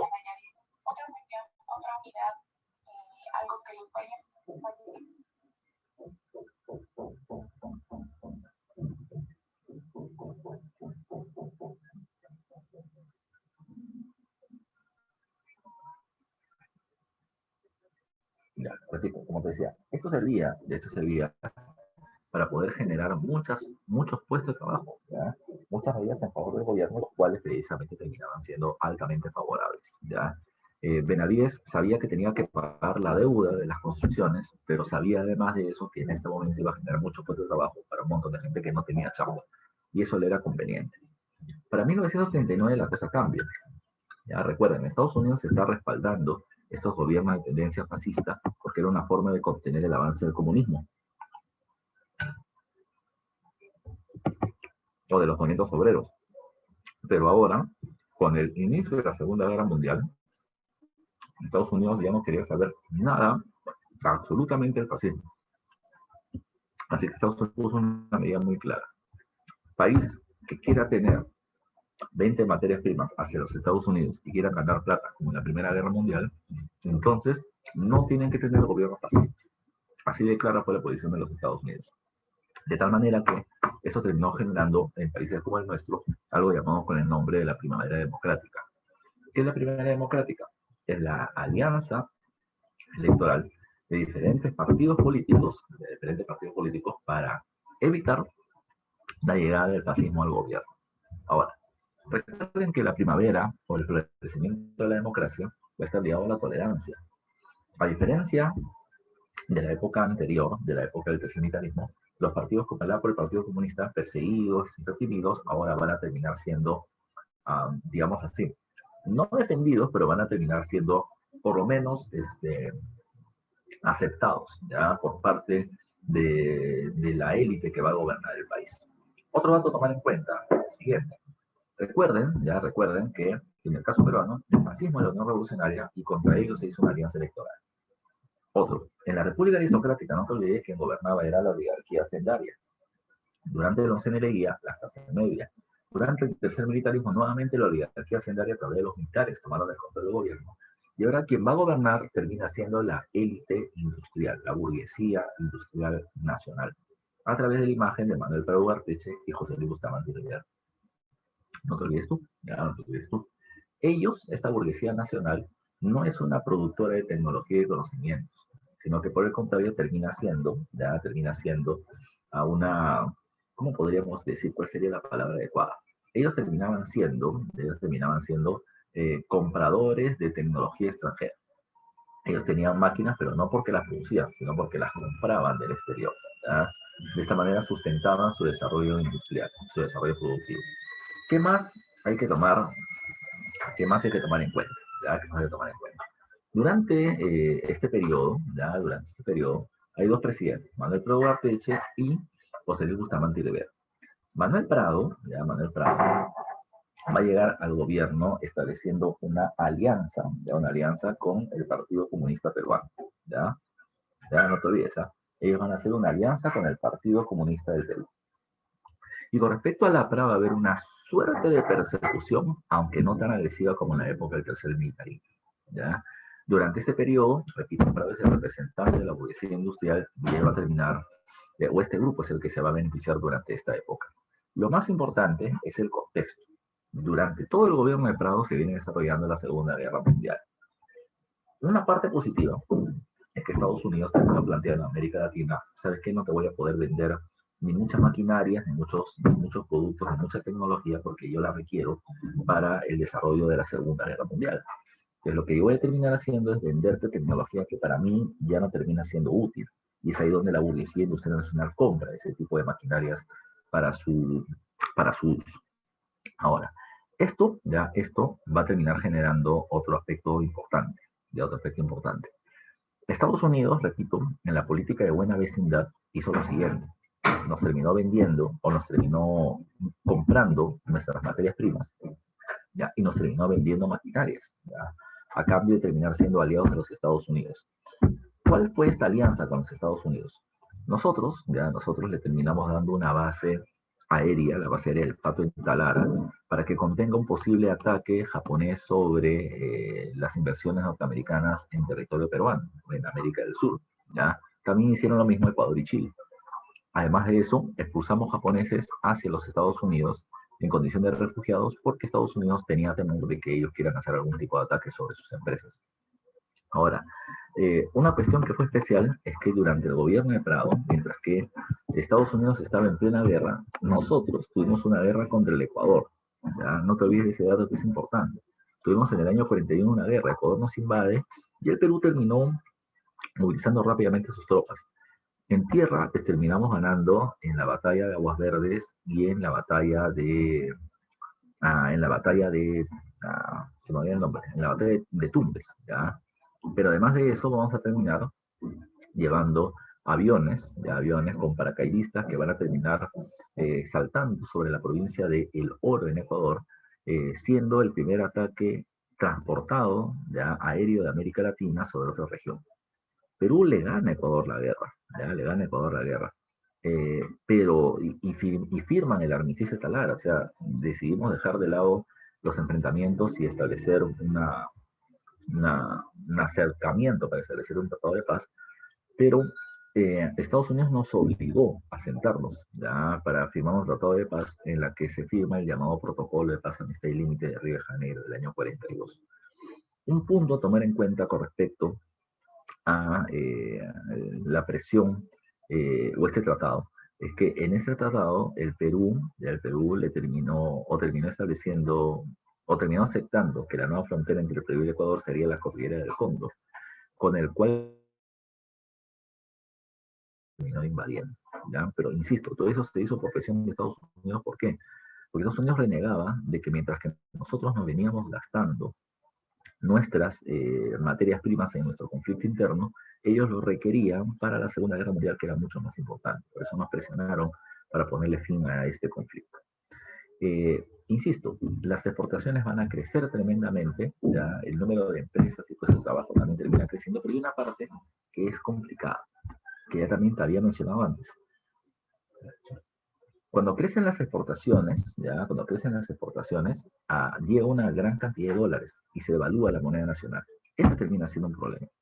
Cuando se devalúa la moneda nacional, o sea, cada vez puedes comprar menos cosas, el gobierno de Prado va a terminar planteando esto. ¿Ya? El gobierno de Prado va a plantear esto. Primero, para que puedas comprar más cosas, te voy a subir el salario. Y subieron el salario como 3 o 4 veces. Al final, ya el gobierno dijo, no puedo seguir haciendo esto. Porque si yo subo ya la masa salarial, el problema va a terminar siendo que cuando acabe la guerra no va a poder pagar los mismos salarios. Así que, ¿qué hay que hacer? ¿Ya? Más bien vamos a hacer subsidios, congelamiento de precios de los productos.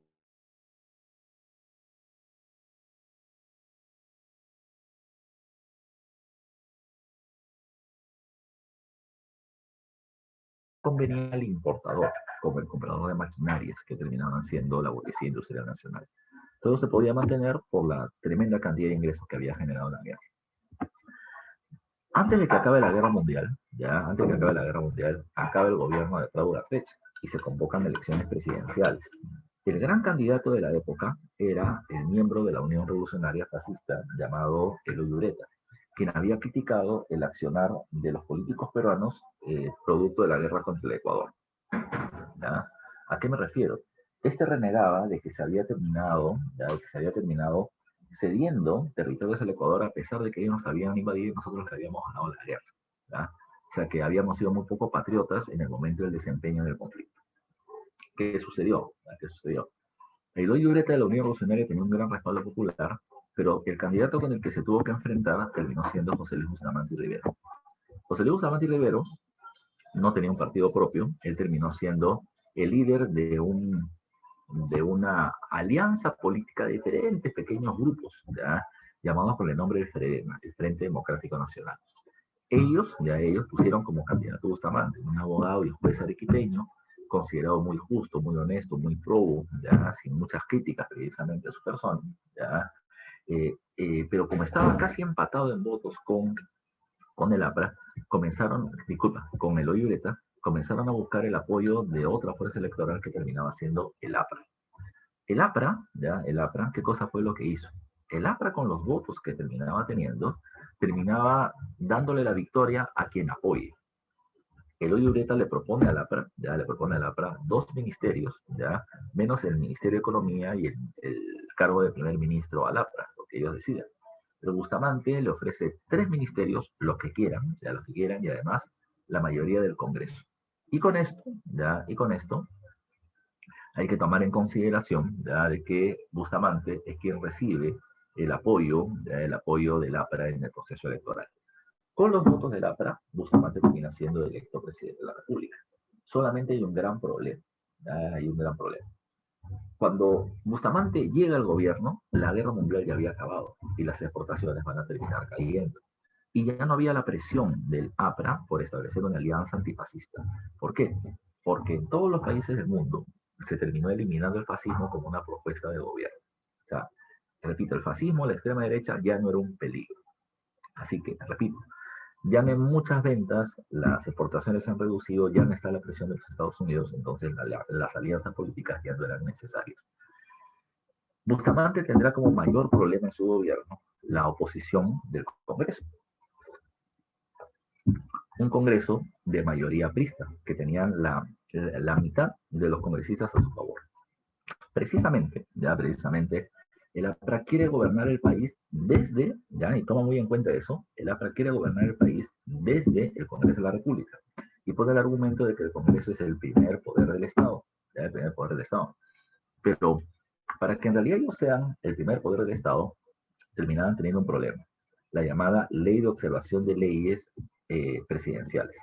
¿Qué pasa? Recuerda que las leyes en el Perú las da el Congreso, ¿ya? Pero esta ley tiene que pasar al Ejecutivo, al presidente, y el presidente puede decir, aprobado, se cumple, o el presidente puede decir, ya, no me gusta esta propuesta, creo que puedes cambiar acá, que está mejorable, todo lo demás es ok. Esas son observaciones que hace el presidente. Entonces, las leyes del Congreso no se cumplen de inmediato, tienen que pasar por el filtro presidencial. El APRA quiere que este derecho del presidente se anule para que el Congreso sea quien gobierne y sea el APRA quien tenga el poder. Como Bustamante no quiso ceder ya ese poder que venía teniendo, ¿qué pasó? ¿Ya? ¿Qué pasó? Lo que pasó es que el Congreso aprista le va a terminar votando a más de, interpelando y votando a más de 20 ministros como una forma de evitar a Bustamante y que acepte lo que la PRA deseaba, cosa que nunca hizo. ¿Ya? Más Bustamante se iba al Congreso a decirles, Congreso, ustedes tienen una función y yo tengo otra, no te metas en mis funciones y no me metas en las tuyas. Equilibrio de poderes, de equilibrio de poderes. Pero, repito, siempre hubo una bronca tremenda entre el APRA y Bustamante, porque el APRA quería gobernar el país, ya quería gobernar el país desde el Congreso. ¿Ya? Otro dato a tomar en consideración. El Congreso no solamente tenía pristas, sino también tenía la Alianza Nacional. La Alianza Nacional terminaba siendo el grupo de congresistas que representaba a la oligarquía, a los terratenientes. Y ellos le pedían a Bustamante que se anulen dos cosas principalmente. Uno, que se anule la ley de anaconaje. ¿Qué es esto? Bustamante, en su gobierno, había establecido no una ley que respaldaba la explotación del indígena campesino como Yanacona, sino que tomando en cuenta las leyes de la recientemente creada Organización de las Naciones Unidas, de la ONU, se decía que todo trabajo tenía que ser remunerado. Si no era remunerado, ¿ya? Si no era remunerado, entonces terminaba siendo esclavismo. Entonces, ¿qué cosa es lo que hizo? ¿Ya? ¿Qué cosa es lo que hizo Bustamante? Bustamante estableció que el trabajo campesino tenía que ser remunerado sí o sí. Esto terminó alzando o generando el alza de la voz de protesta del Gamonal, del hacendado andino, del hacendado en la sierra. Pero el hacendado costeño tenía otro reclamo. Prado había establecido el control del precio de la moneda nacional frente al dólar. Es decir, ahora hemos visto cómo en las últimas semanas y meses el precio del dólar ha ido subiendo de 3.20, 3.50 hasta 4 soles, que está prácticamente hoy día. ¿Ya? Entonces, ¿qué pasa? ¿Qué pasa? Eh, Cuando hablamos de un dólar controlado, significa de que el dólar siempre va a costar 3 soles 50. No importa lo que pase, ¿verdad? No importa que haya una crisis internacional y que caseen los dólares en el mundo. La medida política del gobierno es que el dólar siempre se mantenga en un precio. Pero como estamos en una economía de carácter liberal, es el mercado quien designa el precio de los productos y el precio de la moneda internacional, que es el dólar. ¿Qué pasó? ¿Ya? ¿Qué pasó? Lo que va a suceder durante este periodo es que, como te dije hace un rato, este control del precio de la moneda nacional le conviene, ya le conviene al importador, al que compra máquinas desde afuera, ¿ya? Porque el dólar está barato porque no se está disparando frente a la moneda nacional. Pero, lo que pedían la oligarquía, los hacendados, era esto. Quien se beneficia es el que trae máquinas. Quien se perjudica, ¿ya? O sea, quien se beneficia es el que importa. Quien se perjudica es el que exporta. ¿Por qué? Porque si un dólar cuesta 3 soles 50 y yo vendo productos por $1.000.000, gano 3.500.000. Pero si se dejara de controlar la moneda nacional, un dólar costaría 7 soles. Entonces yo no ganaría por $1.000.000 3.500.000 soles, sino 7 millones. Entonces, el exportador lo que quiere es que se elimine el control del precio de la moneda. Y eso es lo que exige la oligarquía Bustamante. La oligarquía, Bustamante le dijo que no. Ya le dijo que no. ¿Por qué? Porque si yo dejo de tener el control del precio de la moneda nacional, uno, sube el precio de los alimentos, se perjudica el pueblo y se perjudica a los empresarios industriales. Bustamante no quiso. Esto va a terminar generando toda una crisis que te voy a explicar en un ratito. Otro punto, la medida más importante sin duda del gobierno de Bustamante Rivero termina siendo el Decreto Supremo 781, que establecía los, la soberanía peruana sobre las 200 millas paralelas a la costa. ¿Ya? El Perú argumentó que nuestro mar debería ser cálido por la cercanía del Ecuador, pero es frío por la corriente de Humboldt, corriente marítima peruana llamada así ahora, que pasa paralela a nuestra costa en 50 y 200 millas de ancho. ¿Ya? Eso le da una biodiversidad que no tiene ningún otro país y que por lo tanto se tiene que reconocer como parte del territorio peruano. O sea, el territorio peruano ya no era solamente tierra y aire, sino tierra, aire y mar. ¿Ya? Eso se da por ley. Eso va a terminar siendo respaldado por Ecuador y Chile, ya Ecuador y Chile, y entre los tres defendimos esa propuesta ante la ONU, y la ONU va a terminar reconociendo la legalidad, ¿ya? La legalidad de esa propuesta años después, estableciendo la famosa soberanía de las 200 millas. Ahora, vámonos al punto crítico. Bustamante tiene un problema, ya tiene un problema. Primero, es la posición del Congreso. En el año 47, los representantes de la oligarquía nacional decidieron no presentarse al inicio del año legislativo. Y de acuerdo a la ley, si un tercio de los congresistas no estaba presente, no se podía iniciar las funciones del Congreso. De tal manera de que sin la oligarquía nacional, esta situación terminó siendo caótica. ¿Ya?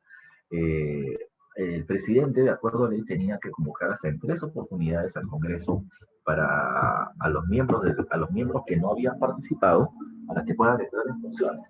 Y si no le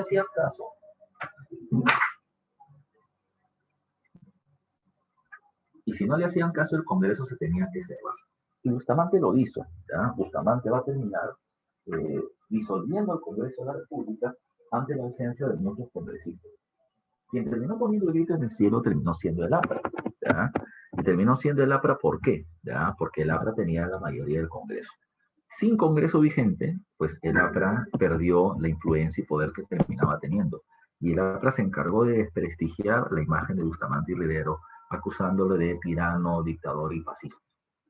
No solamente eso, como el diario La Prensa y el diario El Comercio criticaron fuertemente el accionar de la APRA, pues una periodista terminó asesinando al presidente del diario La Prensa, o al director del diario La Prensa, llamado Francisco Graña Bernal, y eso terminó desatando una crisis mayor, porque estos diarios, La Prensa y El Comercio, terminaron no solamente diciendo que el APRA era un grupo terrorista, sino que Bustamante era muy débil, y terminaban exigiendo la presencia del ejército para poner orden en esta situación.